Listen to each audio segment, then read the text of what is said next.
Welcome to the HAYVN Hubcast, a place to learn what business leaders, owners, and professionals are doing to navigate and grow in today's market. Hear from industry experts on everything from marketing, leadership, financing, and more. Brought to you by HAYVN, a co-working space where you can connect, create, and get stuff done.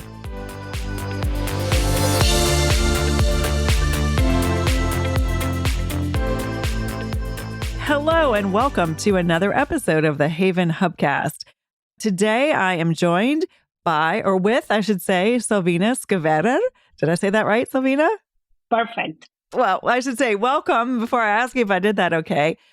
Silvina is the co-founder and partner at Thinking Beyond Business. Welcome. We're glad to have you. Thank you. Thank you for having me. I'm super excited. I'm happy to spend this hour with you, Nancy. For some of you who have been loyal listeners, we actually interviewed Silvina's partner easily 2.5 years ago. So we're here to catch up on what's going on in the world of strategy in whether you want to define it as the ESG space, but basically kind of sustainable business and how businesses can be more sustainable while also doing good business. Those are kind of the clients that you help, right, Silvina? Yes, that's right. We typically help businesses who want to do good, who want to be part of the solution, or who want to somehow integrate best practices of sustainability into their operations. Before we launch into sort of what's going on in the world and get an update, we were speaking before, and I always like to ask the question, when you were much younger, where did you at this point, what you and I both do didn't exist, right? So what were some of the passions, or can you share with us your sort of journey that led you here? Was it from sustainable business? Was it just sort of your business background? How did you end up doing what you're doing now? Yes, thank you, Nancy. So no, definitely I never dreamt of being a sustainability advisor. I grew up in Argentina. At that time, I'm almost 49 years old. The world was facing other pressing issues, so it was something that it was not crossing my mind. But during summers when I was teenagers, I would work on or have internships at different businesses, and I worked with an accountant one summer, and I realized that I wanted to do something in business, and that's what I did. I studied business and accounting. That's what I did for decades. And then at some point, I needed a break from corporate life, so I started to do more freelance jobs, and I had more spare time for me, and I started to get more involved with nonprofit organizations. And I started to see that there were other things that were important, not just making money. And at that time, I was like, okay, how if we can reconcile the idea of having business, making profit, but at the same time collaborating, doing something better with that. And I found that there was a movement, or there was a topic that was called corporate social responsibility at that time. And it was like something like an evolution from corporate philanthropy, where businesses were more involved with the social component of their business, of the social impact of their business. And I started educating myself on ESG strategies, and that's how I got into the world of sustainable business. I love that. See, I knew there was going to be a great connect the dots story there. And for the record, I'm an accountant. I was trained as an accountant as well. So I knew I'd love you. But I love that you mentioned corporate sustainable responsibility, CSR, like there's lots and lots of lingo being thrown around. And I in terms of what it looks like, where it came from, right? Like in the olden days, you'd have an annual report and it would be like a little section in the back of this is how we're doing good, or here's our nonprofit partner, right? And now where it's evolving, and I think this is in your area of expertise, is we're not thinking about this as a tick box anymore, right? Like we're not approaching social responsibility or sustainability, or it's no longer like, okay, we hired that person, or we checked that box, or we're doing that activity. Can you speak to, let's assume the company or the business has the desire. What are the questions they now have, right? And what are the biggest questions they come to you with in terms of what they're trying to solve? Is it values? Is it, I know there's a strategy point, but what questions do they have to answer before you can help them get to a strategy? So right now, many CEOs are faced with the question, is there a business case for sustainability? Like, do I have a space to really incorporate sustainability? Does it make sense from a business perspective? So if you're focused on, and the answer would be different for each industry. There are some industries that are more regulated. There are some industries that are more advanced. There are some industries that are more in the eye of the storm, to say, like beauty, some like right now it's like on the eye of the storm, or like food, plastics. So depending on the industry, it will be specific issues. Also, if you are a public or a private company, if you are a public company, you have more and more regulations that are stricter every day. Like the SEC just approved climate disclosure regulations in last March. So for next year, some companies are going to start to report. So that group of companies, public companies, are affected in some way, and they have to do it because they have to comply with those regulations. The same with companies that do business in Europe or in California. So for some businesses, it's really complying with regulations. And for the businesses that we like to work with are those that really want to do business better. Those businesses that see sustainability, the spirit of sustainability, as a mindset and as a strategic focus for their business. So it's about really managing risk and opportunities in an era where the world has so many pressing issues that businesses have to step up and act as one of the most responsible stakeholders. And if you ask me why, it's because, and I don't remember exactly which organization, but there was a survey a couple of months ago, and the results showed that people trust businesses more than governments and nonprofits. So businesses right now have that leverage, that power within them, and that responsibility, right? With powers come responsibility. And I love it in terms of, as you said, it's a mindset. And it also sounds like they're trying to stay ahead and not get into the crisis mode where they have to be regulated, right? Like be ahead of the curve in terms of being thoughtful and strategic. With those type of companies, then what questions are they asking? Do they come to you and say, this is where we know we can have an impact? Do they come to you and say, this is where we know we're not doing well? It sounds like everything is a situation specific, but are there some general kind of ways into companies figuring out what their best next steps are when they're working with you, or just how to get started? Yeah. So what we try to do is, as I said before, there's not like one answer for all companies. It will all depend on the industry, the size, and even the stage of the evolution of the company.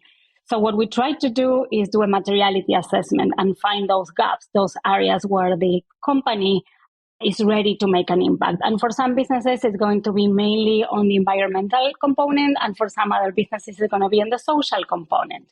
And there's been an evolution in the social and the environmental component. Like in the past, the social component was just doing like some corporate philanthropy. Now we're talking about human rights and labor rights and diversity, and we're talking about inclusion, and we're talking about community engagement, what they can do to improve the lives of those that relate to the business. And when we talk about the environment, it used to be just how companies operate in the environment where they are. And now we're talking about less waste, we're talking about circularity, we're talking about sustainable packaging. So it will all depend on the industry. So the most important way to approach, I'd say, sustainability is to do it in a way that is meaningful for each client. So in terms of questions is, yes, where can I make an impact? And that is where we say, okay, let's make a materiality assessment and understand where can you make an impact and how are you impacted by what matters to your stakeholders, what matters to your employees, what matters to your clients, to your suppliers. Right. The whole, not just your shareholders. Not just you. No. Yeah. Not just. On that note, on one end of the spectrum, we have the CEOs and the business leaders who want to be ahead of the curve and thinking thoughtfully and building these strategies. And then on the other end of the spectrum right now in the world, we've got some pushback going on, right? Like when you start hearing these ESG and ESR and there's even some pulling back from investment funds. And I don't know that you can answer the question, why are we seeing that? And or what is your answer, or how do you help your clients answer some of that pushback that's going on that I think we're hearing louder than we used to? Now that we know, even though we know more, it seems like there's more pushback. Yes, I think that pushback or ESG backlash, as sometimes I call it, it's a natural part of the evolution of how this movement ended up in the United States. It's been mainly on the US, really. Most of the public and big companies, by the time the pandemic hit, they were already invested in ESG and corporate social responsibility. But when the pandemic hit, it was evident that those companies that already had in place that sustainability spirit were more prepared, were more resilient to face the uncertainties that the pandemic brought. So there was a huge booming, and a lot of investors started to consider the idea of ESG within their investment decisions. Why? This we have to put in on the whole context, because it is now more understood that the purpose of a corporation is not just to bring profits to shareholders, but really to build and create long-term value to all stakeholders. So if you're thinking investments and if you're thinking long-term, it is natural to include ESG, the environmental, social, and governance-related risk and opportunities into the valuation of a company. Now, what happened is that you have now the counterpart, which is led primarily by some policymakers and some states, that what they are trying to prevent state agencies, right, like pension funds, from incorporating this idea of ESG within their investment decisions. Why? Because they feel that those investments are not having those returns, short-term returns that they are expecting. Now, on some cases, it's true, but here the idea is to think long-term, right? Yeah. A quarter goes by very quickly in investment strategy. And we're seeing that play out in businesses and also educational institutions, right? In terms of what's being incorporated into curriculums, what's being incorporated into employee training. It's more than just investments. It's how you're treating your people. It's how you're training your people. I appreciate the context with regard to sort of what was going on during the pandemic mode. To your point, are you feeling that some of these words or the acronyms are just trigger words for some people, and that the work is going to continue and the work is continuing, and we're proving out that long-term it's happening? What do you and the experts in the movement feel is the next step that's coming down the pipeline? Well, actually, yes, because for some, ESG now is becoming a synonym of a terminology that is being too politicized. In fact, we have Larry Fink, the CEO of BlackRock, who in 2021, he was the one pushing for including ESG factors within the investment decisions. And now he is the one trying to stay away from the terminology ESG because it became politicized. However, most companies, I don't want to say companies because that's too much of a generalization, but what most companies are doing is that they're changing just the way they are addressing the issues or the actions that they are tackling, but they are continuing with their strategies, they're continuing with their actions, they're continuing with sustainability, they are continuing with their social impact and minimizing environmental impact, but they are not bundling all the initiatives into the acronym ESG, or they are not talking about CSR. They're talking about their social issues. They're talking about their diversity issues. They're talking about sustainable packaging. They're talking about circularity. They're talking about decarbonization and a transition to renewable. So they are not bundling. And I think we were talking about that before. We see this really like an opportunity to be more transparent, to be more authentic. So this backlash at the end of the day, I think it's really proving to be useful for those companies that want to do things in an honest and authentic and transparent way. The backlash, yes, it's the ESG backlash is not good for those that don't want to do. They are doing it just because it's a trendy thing. Check or a because, box. Exactly. We have to. Yes, because we have to. But for those companies that are actually invested in sustainability, that sustainability is an integral part of their DNA, this backlash is great because it's giving them the opportunity to really focus on what is important and to show their stakeholders that they care. So if they do it strategically and they focus on substance rather than semantics on how they call it, then this is the opportunity to differentiate from those who are not really approaching it from a strategic point of view. And I mean, to tell you the truth, you can say, ESG is more a terminology that is more for the investment world, but sustainability is a much, much broader concept. So I think probably like companies are trying to use more language that is more meaningful to their stakeholders. And that is how we would like to approach it with our clients.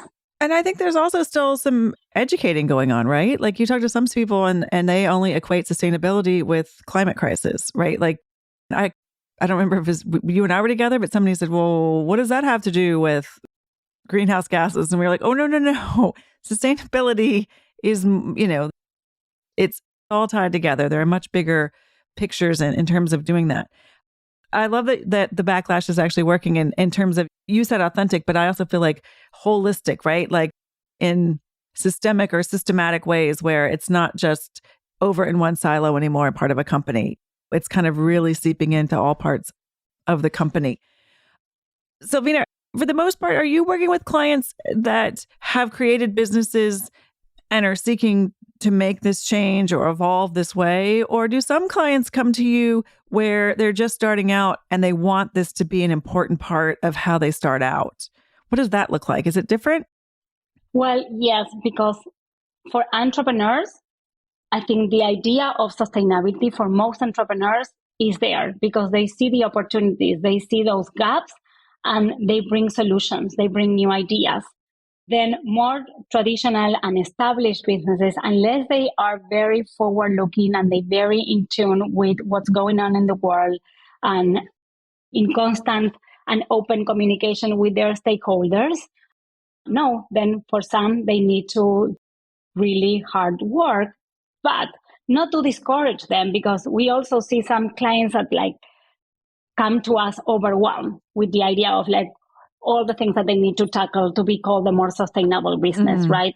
And what we try to make them understand is that it's better to have like an organized and meaningful and transparent and authentic transition and not promise the world and the moon, right? Like empty promise, because in the world of social media and the world where like everything is public, we don't think it's a good idea to promise something that they know they're not going to accomplish. So rather to really focus on the things that the companies are ready to tackle. So again, for some companies, it will be like, let's start with human rights and labor rights and what we can do better for our employees, and then listen to our employees. And then our employees maybe are going to say, you know what, I want to change some of the products that we're offering or offering something new. And that is when the magic happens.